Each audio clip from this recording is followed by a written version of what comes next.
Hello, j'espère que vous allez bien. Voilà 3 jours que nous sommes arrivés à Kuala Lumpur, la capitale de la Malaisie. Si vous n'avez pas vu ma vidéo précédente, avant ça nous étions du coup en Indonésie, plus exactement sur l'île de Bali, et nous avons fait un vol direct de Bali à Kuala Lumpur. Nous avons opté pour l'option AirAsia, et franchement pour le prix qu'on a payé en plus avec un supplément bagage, ça ne pouvait pas mieux se passer. On est parti à temps, on est même arrivé en avance, et ça n'avait pas l'air comme ça, mais le plat dans l'avion était absolument délicieux et il était inclus dans le prix. Donc vraiment, si admettons vous avez l'occasion de tester AirAsia en direction de Kuala Lumpur, tout devrait bien se passer pour vous. Nous avons du coup atterri dimanche soir à 20h30. Le temps d'attente par contre à la douane était un peu long, on ne s'attendait pas trop à ça, mais en fait on a remarqué que beaucoup d'étrangers oubliaient de remplir le formulaire qui s'appelle, attendez je vous dis ça tout de suite, c'est le formulaire en ligne MDAC que vous devez remplir du coup avant d'arriver en Malaisie. Et du coup vu que de nombreuses personnes oubliaient de le remplir avant, les douaniers posaient énormément de questions à ces gens-là, ce qui fait que voilà, ça a mis un petit peu plus de temps que ce qu'on pensait, mais pas d'inquiétude, je vous mettrai le lien du formulaire en barre d'infos si vous en avez besoin. Et vous me connaissez à force, nous avons comme d'habitude réservé notre chauffeur Klook qui nous attendait du coup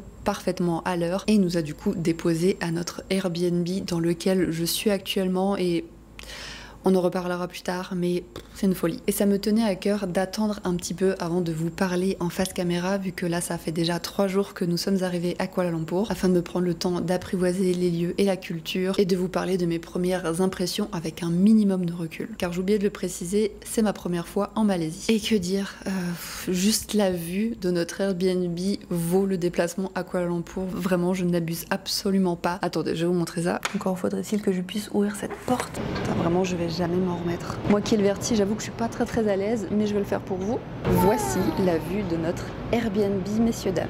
Même si je savais au vu de l'annonce Airbnb qu'il y aurait une vue sympa, je m'attendais pas à un effet autant waouh en arrivant ici et c'est juste magnifique. Donc vraiment, si vous regardez cette vidéo et que vous hésitiez entre plusieurs quartiers en venant à Kuala Lumpur, venez ici, je vous assure, vous serez pas déçus. En tout cas, nous, on ne regrette pas du tout ce choix. Vous savez quoi? Je vais vous faire un room tour digne de ce nom.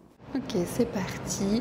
Petit room tour de notre Airbnb. Je vous mettrai d'ailleurs le prix du Airbnb à l'écran tout de suite là maintenant. Du coup, dès que vous arrivez de par la porte, vous avez la cuisine qui est hyper spacieuse et qu'est-ce que c'est agréable. Ça fait des mois et des mois que j'avais pas une cuisine tellement spacieuse pour pouvoir cuisiner tout simplement. Là, c'est l'entrée dans laquelle on a mis nos chaussures, nos valises. Ça, c'est le sachet avec toutes les bouteilles en plastique qu'il faut encore que j'aille jeter tout à l'heure. Ici, vous avez des commodes pour pouvoir ranger les chaussures, toutes nos petites affaires histoire que l'appartement soit rangé et ça c'est super agréable. Ici nous avons également notre machine à laver le linge et ça pareil c'est un superbe confort. Ensuite nous passons au coin salon canapé avec les applications Netflix et YouTube directement connectées et aussi point important une Wi-Fi qui marche super bien donc ça c'est vraiment très cool. Et puis la vue en fait. La vue, bon, regardez pas trop mon linge qui est en train de sécher actuellement et j'adore la déco, je trouve ça vraiment très mimi. J'ai d'ailleurs mon petit café à finir parce que le café glacé n'est plus si glacé que ça. Bref, ensuite nous passons à la chambre.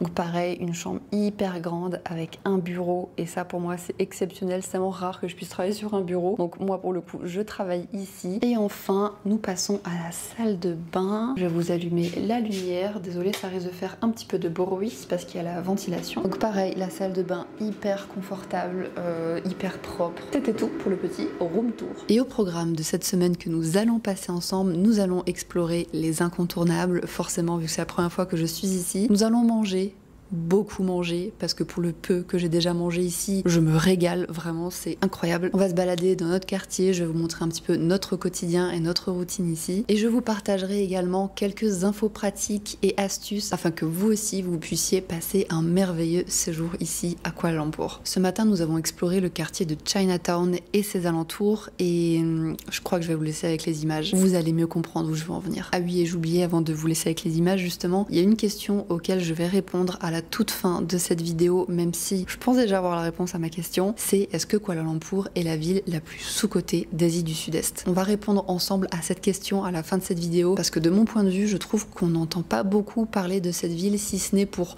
transiter d'un pays ou à un autre, ou pour simplement juste atterrir en Malaisie et ensuite découvrir le restant de la Malaisie et ses îles. Mais je n'entends pas beaucoup de retours de gens étant restés à Kuala Lumpur avec un avis à me donner, et ou le peu d'avis que j'ai pu entendre, parce que j'ai questionné quelques amis qui ont déjà visité la capitale, les avis n'étaient pas forcément très positifs, je trouvais. Donc ça a particulièrement attisé ma curiosité, parce que vous savez, quand des gens me font part d'un avis négatif sur une destination, je prends toujours beaucoup de recul, parce que je ne crois que ce que je vois, ce qui fait que si vous me dites qu'un endroit est pas ouf, ça va me donner qu'une seule envie, c'est d'y aller pour faire mon propre avis. Oui, je sais, je suis comme ça. Donc bref, voilà, ça, on va y répondre à la fin de cette vidéo. Comme ça, j'aurai passé une semaine entière ici, et je pense qu'après une semaine, j'aurai quand même un avis bien défini sur la question. Mais là, comme promis, je vais vous laisser avec les images de ce matin, et nous, on se retrouve un peu plus tard.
Bonjour.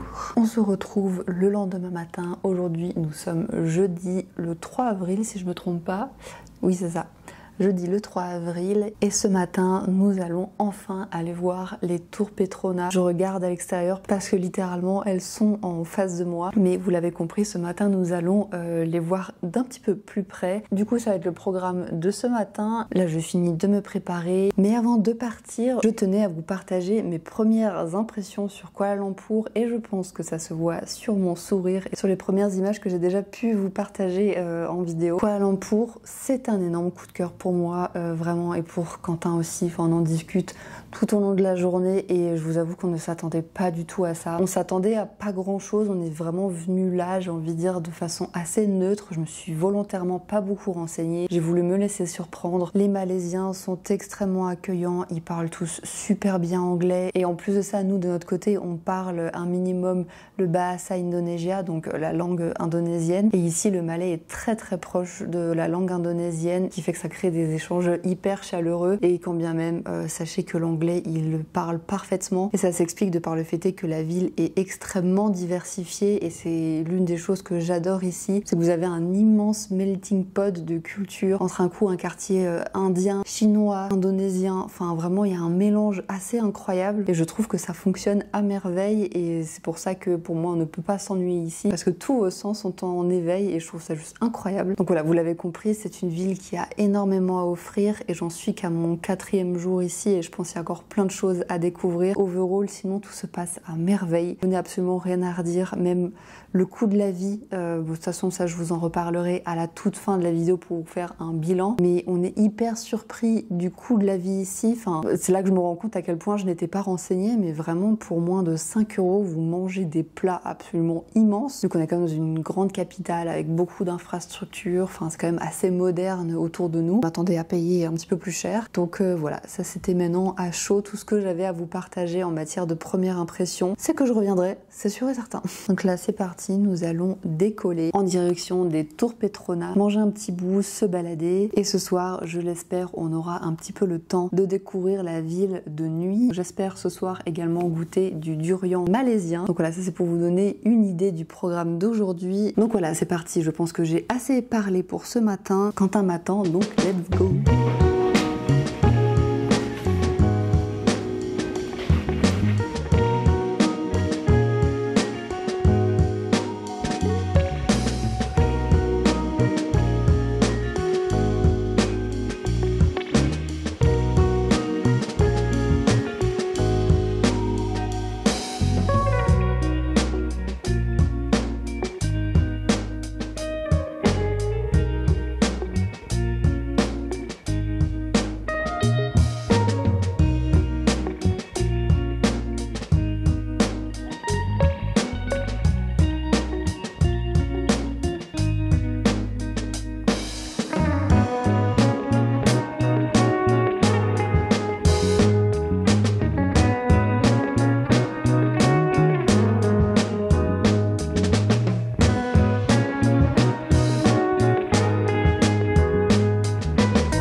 C'est sans transition que nous nous retrouvons actuellement en France.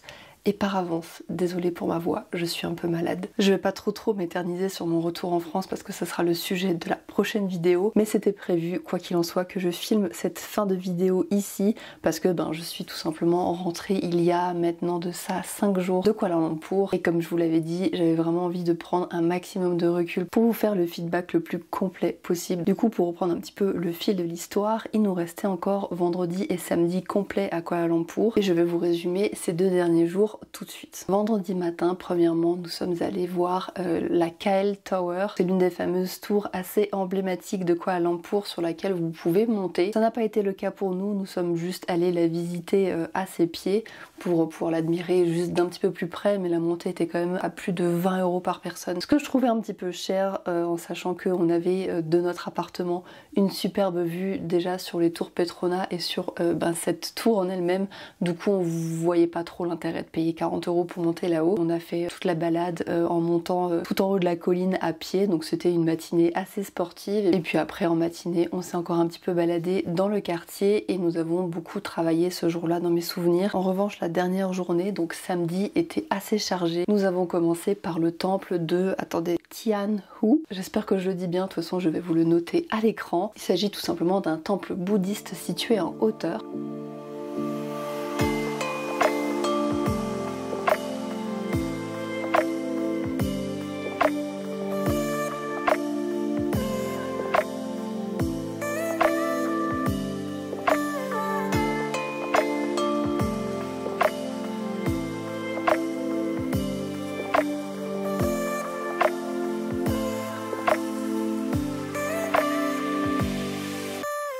L'accessibilité à pied est assez limitée, du coup nous y sommes allés en Grab et ça s'est juste parfaitement bien passé. Et du coup l'entrée est gratuite et la vue est assez impressionnante. Vraiment je trouve que ça vaut le coup parce que les couleurs sont absolument magnifiques. En plus ce jour-là nous avions un beau ciel bleu, ce qui fait que le contraste entre le ciel bleu et le temple rouge c'était vraiment super beau. Oui, je regarde mes notes parce que en 5 jours j'ai vécu 1000 vies et entre la maladie et la fatigue et tout ça, il a fallu que je me note littéralement ce que j'ai fait la semaine dernière. J'avais trop peur d'oublier des détails, donc je lis mes notes, vous m'excuserez. Ensuite nous avons enchaîné avec Little India, qu'on appelle également Brickfield. Pareil, c'est un quartier que nous avons adoré, ça se visite très rapidement, c'est super coloré, vous avez de temples hindous, des boutiques de sari et surtout de délicieux restaurants. Et c'est ce que nous avons fait, ça n'a pas loupé. Avant d'aller au restaurant, moi j'ai d'abord bu un golden latte, c'était délicieux, et après ça nous sommes allés au restaurant pour manger des pani puri. J'espère que je le dis bien parce que si je dis vraiment à la française pani puri, ça fait un peu bizarre. Mais du coup, pour vous expliquer très rapidement, ce sont des petites boules croustillantes, creuses, qu'on remplit avec un mélange de pommes de terre, pois chiches, épices et surtout une eau parfumée très fraîche, un peu piquante, un peu sucrée. On a trouvé ça hyper amusant à manger et c'était absolument délicieux. Et surtout quand on voit le prix qu'on paye, vraiment on a pu tellement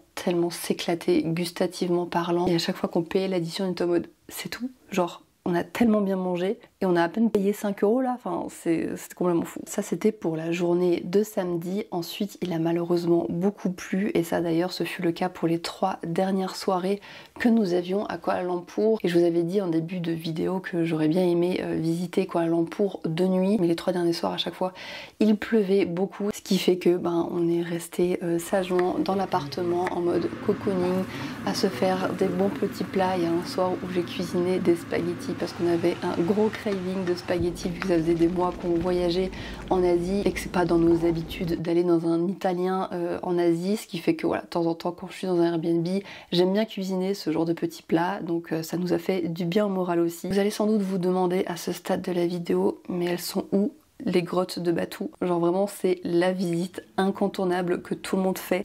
Je mets tout le monde dans le même panier, mais apparemment moi je ne l'ai pas fait et je vais vous expliquer très simplement pourquoi. Il faut savoir que effectivement, malgré la beauté des lieux et son escalier et ses caves absolument uniques au monde, il y a beaucoup de singes. Et si vous avez déjà vu mes vidéos précédentes, vous le savez normalement déjà, mais j'ai une phobie des singes et je sais que là-bas ils peuvent être agressifs et ils sont surtout très nombreux. Et rien que l'idée d'être confrontée à ça, je sais que je vais pas passer un bon moment, surtout que c'est pas non plus au centre-ville, il faut faire de la route, c'est pas à côté. Et bref, je voulais juste pas m'infliger quelque chose que j'allais sans doute pas apprécier. Peut-être qu'un jour j'irai parce que voilà, petit spoiler, je sais que je retournerai à Kuala Lumpur et en Malaisie en général parce que j'ai adoré mon voyage. Mais là, je ne me sentais pas capable de faire les grottes de Batu.